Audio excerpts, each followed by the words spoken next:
Welcome to this week's midweek Space Startup News, and as usual, I will go over some space news articles I found on websites and also on social media platforms. So we're on X, you can follow at Space Startup Hub, and I post links to videos on that platform and occasionally other posts as well. So first of all, let's talk about this article, which I found on phys.org. Let's put myself in the corner. So this article is called Europe to Negotiate with NASA on Lunar Missions, ESA. ESA is the European Space Agency. It's a collection of European space agencies that organize collectively. ESA has its own budget and they contribute to the International Space Station and Gateway. They're contributing the service module for the Orion capsule that's currently traveling back from the moon to Earth. So they produce a lot of hardware that's used by NASA. So let's read the article. So it says the European Space Agency will negotiate future participation in NASA missions after the US Space Agency revamped its lunar program. So this is talking about the pivot that I did a video on that was announced at the NASA Ignite event, where NASA is pivoting towards the moon base and a phased approach to the moon base, which will result in the elimination of the Gateway Station. Europe has contributed multiple modules to, so obviously they're a bit concerned about that. The US Space Agency announced recently it is suspending its so-called Gateway Lunar Orbital Space Station efforts in order to focus on building a base on the moon's surface. This left the European role in future exploration unclear. ESA has an agreement with NASA for 3 astronaut flights to Gateway. And we have a quote here from the head of ESA. The Gateway is postponed, therefore I will need to sit down with the administrator, that means Jared Isaacman, and the NASA team to negotiate how these seats that have been earmarked for the Gateway can be utilized for the surface. And that's Josef Aschbacher, who's the head of the European Space Agency. Further down in the article, it says the ESA Director General said, this is a discussion that needs to take place right now. How many seats for the surface flight, or under which conditions, or what is the counter value that Europe needs to bring into this bargaining and this discussion, he said. The goal is to have Europeans walking on the moon. But of course the dream or the objective is that eventually Europe develops its own technologies and capacities to have more autonomy on human spaceflight, unquote. That is the article. So we need to talk about Gateway and the pivot away from Gateway. So you can see the Gateway Station, and the module outlined in red is the Lunar I-Hab, which is a contribution by ESA. And it provides living quarters for astronauts and 2 docking ports for visiting vehicles. The prime contractor is Thales Alenia Space in Italy. And if you have a look at this graphic displaying all the modules, you can see ESA is also providing a lunar link and a lunar view and the I-Hab and also the European service module that's part of Orion. So you can see Orion's docked there. And also you can see there's NASA. There's also an airlock from the United Arab Emirates. You can see it's mostly NASA and ESA and a few other contributions. So with the Gateway going away, a lot of hardware, European hardware, that's been built and paid for and was going to result in flights to the Gateway have now gone away. So let's have a look at this slide from the Ignite event. And this is talking about the Gateway pivot, and this is from NASA. So it says the national space policy prioritizes sending astronauts back to the lunar surface and building a lunar habitat on the surface of the moon. The current Gateway architecture, while relevant to long-term exploration goals, is not required to accomplish the primary objectives of landing humans on the moon and establishing a moon base. As a result, NASA is using Gateway elements to enable building the moon base, shifting the focus of the resources and people to the surface, which will also include orbital elements to support surface operations. And additional considerations, HLS, that is the Human Landing System providers, that's SpaceX and Blue Origin, do not require Gateway to accomplish their missions. Docking with orbital platform came with performance penalties. And it goes on to mention delays and technical issues and so on. So Gateway is going away. You can call it paused, you can call it cancelled, whatever. But some of the hardware could be repurposed for the moon. So that is the first article, and taking account of this particular graphic and I-Hab, this will directly link to my second article. So let's talk about that now.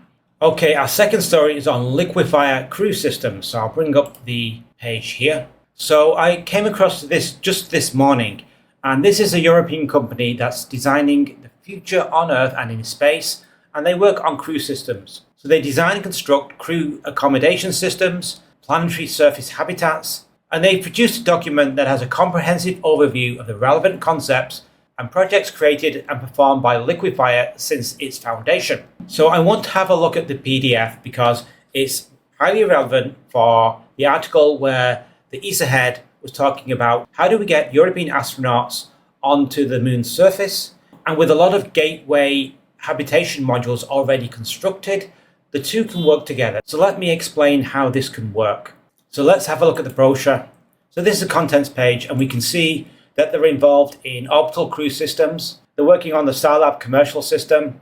They also have their own commercial space station design called A-Loop. They're working on the Lunar Gateway, specifically the I-Hab section, which is, we go back to that. This is the section marked in red, which you notice has 2 ports. And they have various mock-ups they're working on as well. So let's have a look at some of the other systems they're working on. They have a crew quarters. They do mock-ups. They do commercial space station designs.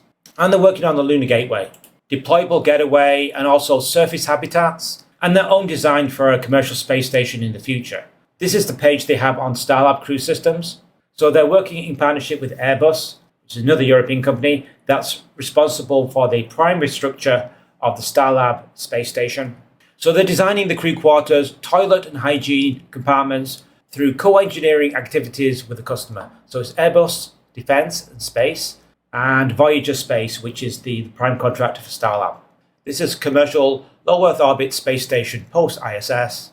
And you can see the outside. You've got the main module there. You've got an inflatable module. And this is the Orion capsule. This is the internal layout, the science areas and crew quarters and so on. And most relevant for ESA is how can European hardware be repurposed for use on the lunar surface so that in exchange Europe will get seats on future Artemis missions going to the moon. So we have this section on Lunar Gateway, I-Hab, which is the International Habitation Module. So the customer is ESA and they're working with Airbus and so on and various other companies. So this is the mock-up of the module. As you can see, it's quite spacious.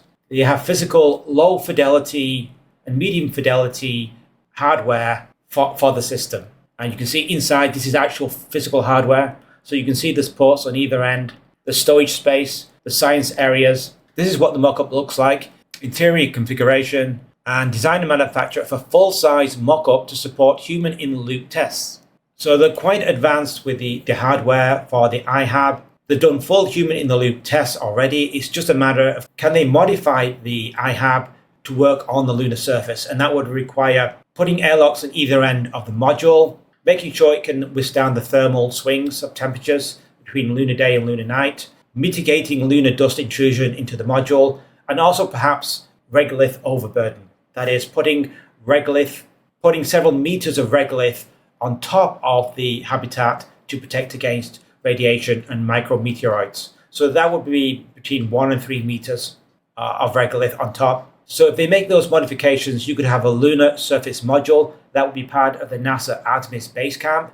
And in exchange for that, NASA would include European astronauts on future Artemis missions to the moon. And we have one more slide here, and you can see the internal layout. So you can see what it looks like. There's a science control, there's a toilet, there's a gallery, there's 4 crew quarters, and there's stowage. So this module can support 4 crew for up to 30 days. And that would be a great addition to the NASA Artemis Space Camp. So maybe this is the way forward for ESA, that they propose a repurposing of the I-Hab into a lunar surface module. And that way the base camp can grow and it can support more astronauts on the surface. And I think that would be a great idea.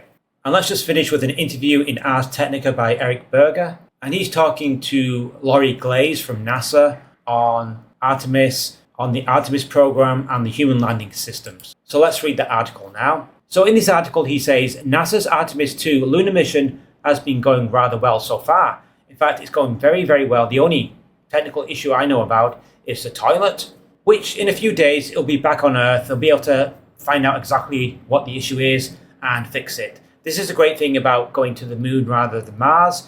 The missions are quite short, just 1 or 2 weeks. And the next Orion will have an upgraded version that hopefully works properly.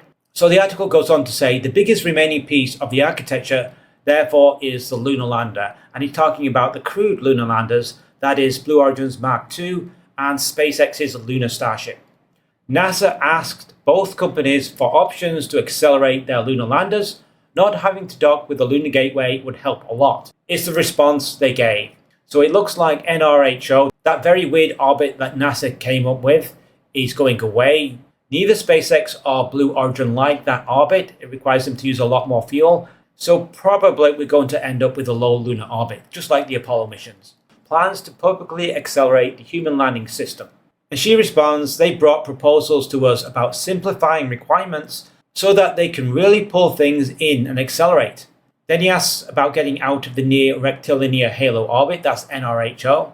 And she goes on to say the NRHO requires a lot of extra fuel for them both to access the surface and then to get back to rendezvous with Orion. The lower the lunar landers go, the more demand on Orion. A lower orbit is better for the landers, but it's not as good for Orion, so we'll see what orbit they come up with. Later on, Eric Berger asks about relaxing requirements, and Laurie Glaze mentions about how far the crew are going to get from the lander. So there's a variety of those kinds of things we're looking at to simplify and reduce the mass of things. If you simplify surface operations, you need less resources, less mass, less consumables, perhaps less power. So it just makes it easier for the lunar landers, and that makes it quicker for them to be able to meet all the requirements and to be able to launch. And I think NASA just wants to launch as quickly as possible at this point.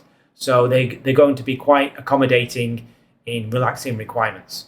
And later on, when they're talking about SpaceX and the Starship, it's mentioned about prop transfer, that is refueling of the Lunar Starship with a tanker variant of Starship. And that's needed so that the Lunar Starship can complete its mission. It can go to lunar orbit, it can land on the moon, and then it can ascend back into lunar orbit. That is an absolutely critical milestone, and it should be happening this year. And so far as Laura Glaze is concerned, it's still happening this year. And once SpaceX can verify they can transfer propellant into the Lunar Starship, it could then do the uncrewed demo to the moon, which is a requirement that NASA demands before they can do the crewed mission. So that is the article by Eric Berger. And obviously with Artemis 2 going very well, there's Artemis 3, which will be in low Earth orbit. And that's where Orion will dock with one or both human landing systems, the Mark II and the Lunar Starship. Make sure they can dock and undock, transfer some of the crew from Orion into the human landing system providers and back, and basically test as many things as possible, including EVAs with the Axiom spacesuit. And the more they can test, the more confidence they can have that Artemis 4 can go to the moon and land on the moon and complete the mission successfully. So that's Artemis 3. And then hopefully then in 2028 or probably later, because I really think 2028 is going to be quite difficult. But as soon as possible, they'll be able to do Artemis 4, and either Blue Origin's Mark II or SpaceX's Lunar Starship will be able to do a crewed mission to the moon, which would be amazing. So that's it this week. Thank you for watching, and I'll see you next time.